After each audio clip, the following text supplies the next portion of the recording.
Assalamualaikum warahmatullahi wabarakatuh. Perkenalkan kami dari kelompok 5 yang beranggotakan Amelia Pristika, Desi Mahara, dan juga Erina Claresta Purba akan menjelaskan mengenai bentuk penyelesaian sengketa di India. Sebelum memulai penjelasan mengenai sengketa apa yang terjadi di India, kami akan memaparkan mengenai hubungan dunia internasional, di mana dalam dunia internasional, menjalin hubungan internasional adalah suatu hal yang mutlak yang tidak bisa dihindari oleh setiap negara. Hal ini sudah tertuang di dalam Konvensi Montevideo pada tahun 1933 yang menyatakan syarat dari terbentuknya negara, salah satu poin paling pentingnya yaitu mampu menjalin hubungan internasional dengan negara lain. Tujuannya apa? Tujuannya adalah agar adanya rasa saling membutuhkan antara satu negara dengan negara yang lainnya, karena tidak ada satupun negara yang dapat memenuhi kebutuhan negaranya sendiri tanpa adanya bantuan dari negara lain. Dengan seringnya negara menjalin hubungan internasional dengan negara lain, banyak dampak yang didapatkan, yaitu ada dampak positif dan juga pastinya ada dampak negatif. Misalkan, suatu negara terlibat dalam suatu pertikaian atau sengketa internasional di antara kedua negara. Selanjutnya yaitu sengketa. Menurut John Gamaliels, memahami suatu persengketaan sebagai terjadinya perbedaan pemahaman akan suatu keadaan atau objek yang diikuti oleh pengklaim oleh satu pihak dan penolakan dari pihak lainnya. Karena hal itulah, sengketa internasional ini bermakna perselisihan yang tidak secara eksklusif melibatkan negara dan memiliki konsekuensi pada lingkup internasional. Persoalan yang timbul adalah apa yang bisa dijadikan sebagai bentuk persengketaan. Selanjutnya, menurut Jones pada tahun 2003 menyatakan bahwasanya subjek dari persengketaan itu dapat bermacam-macam, mulai dari sengketa mengenai kebijakan suatu negara sampai persoalan perbatasan, di mana pada umumnya metode-metode penyelesaian sengketa ini digolongkan ke dalam dua kategori, yaitu cara-cara penyelesaian secara damai dan cara-cara penyelesaian secara paksa atau dengan kekerasan. Baiklah, di sini saya akan menjelaskan munculnya konflik di India. India merupakan negara yang mempunyai sejarah konflik yang cukup panjang dengan Pakistan. Konflik antara kedua negara tersebut kembali terjadi ketika uji coba persenjataan nuklir yang dilakukan oleh India. Kemudian Pakistan menanggapi uji coba senjata nuklir India dengan meluncurkan persenjataan nuklirnya. Konflik lainnya mengenai pembagian wilayah Kashmir yang diperebutkan oleh India dan Pakistan. Namun, rakyat Kashmir menginginkan agar diadakannya referendum mengenai pembagian wilayah dan juga plebisit yang diajukan oleh PBB. Sesungguhnya India menginginkan referendum tersebut tetapi tidak pernah melakukannya. India juga mencari cara untuk menyelesaikan konfliknya dengan jalan diplomasi. Begitu pula dengan Pakistan. Konflik India-Pakistan juga mengundang kontroversi dari negara internasional, seperti Amerika Serikat yang menginginkan adanya perdamaian antara India dan Pakistan. Amerika Serikat mengajurkan agar India-Pakistan tidak lagi meluncurkan senjata nuklirnya agar segera terjadi perundingan perdamaian. Dalam menyelesaikan konflik tersebut, hal pertama yang seharusnya dicapai adalah adanya kesepakatan antara kedua negara bertetangga tersebut untuk menanamkan tekad menyelesaikan konflik itu melalui perundingan damai. Selanjutnya ada perebutan wilayah Kashmir. Posisi Kashmir yang berada di tengah-tengah menyebabkan mereka memiliki keuntungan geopolitik tertentu. Posisi inilah yang kemudian semakin menyebabkan Kashmir semakin diperebutkan. Partai Kongres India menyadari potensi Kashmir ini. Mereka menginginkan Kashmir menjadi bagian dari India karena posisi Kashmir. Kashmir berbatasan langsung dengan Afghanistan, Tajikistan, Tibet, dan Cina.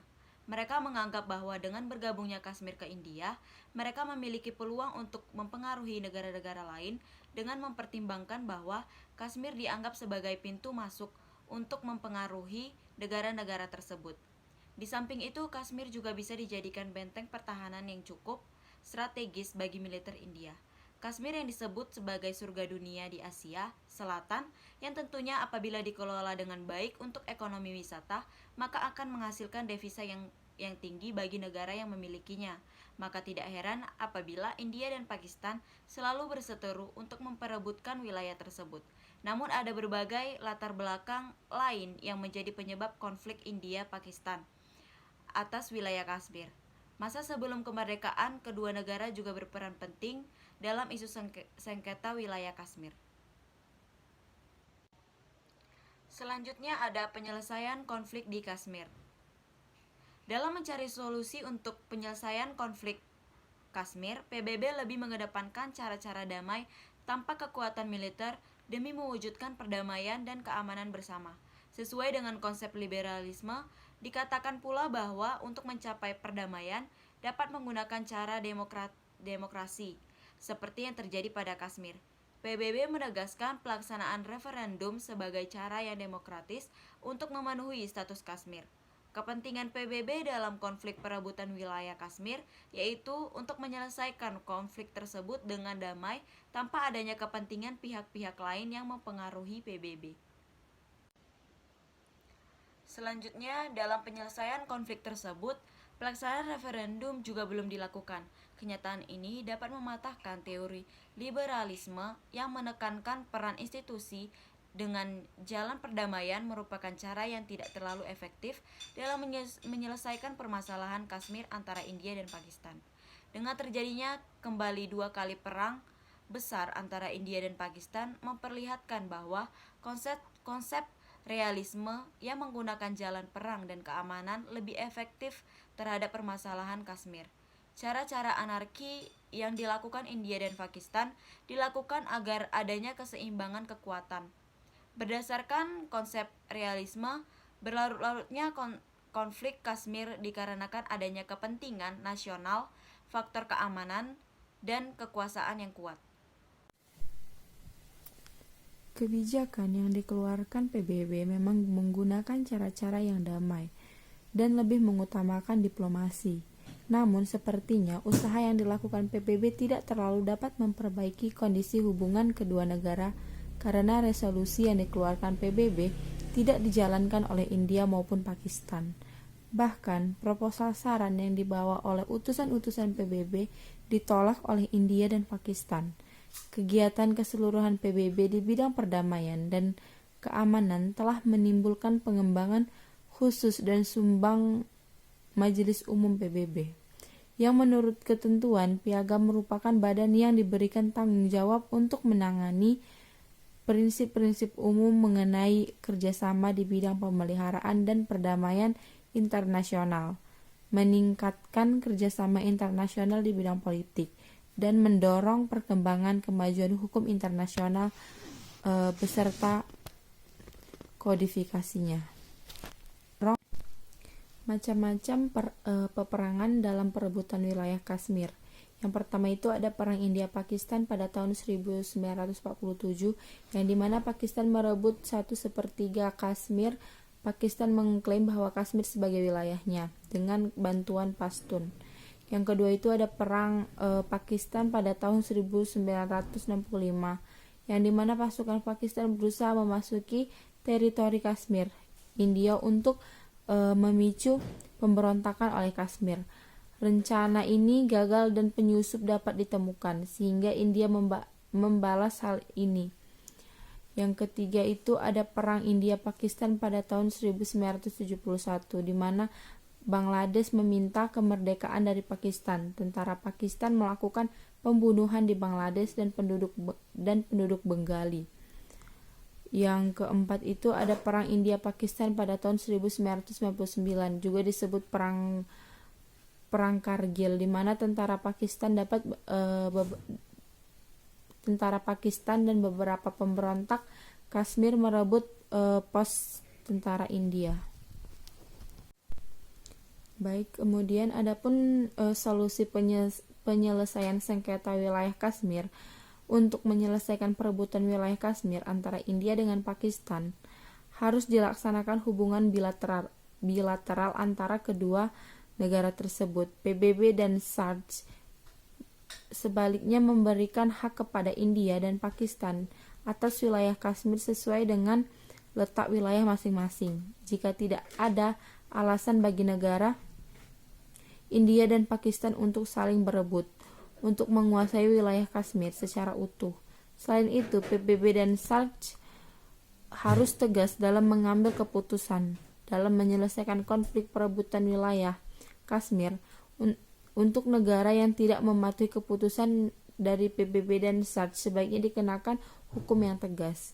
Dari sikap India dan Pakistan sudah jelas, baik India dan Pakistan di dalam menyelesaikan masalah-masalah yang menyangkut rakyat Kashmir harus diselesaikan menurut keinginan rakyat Kashmir, yaitu dengan diadakannya referendum mengenai pembagian wilayah dan juga plebiscit yang diajukan oleh PBB.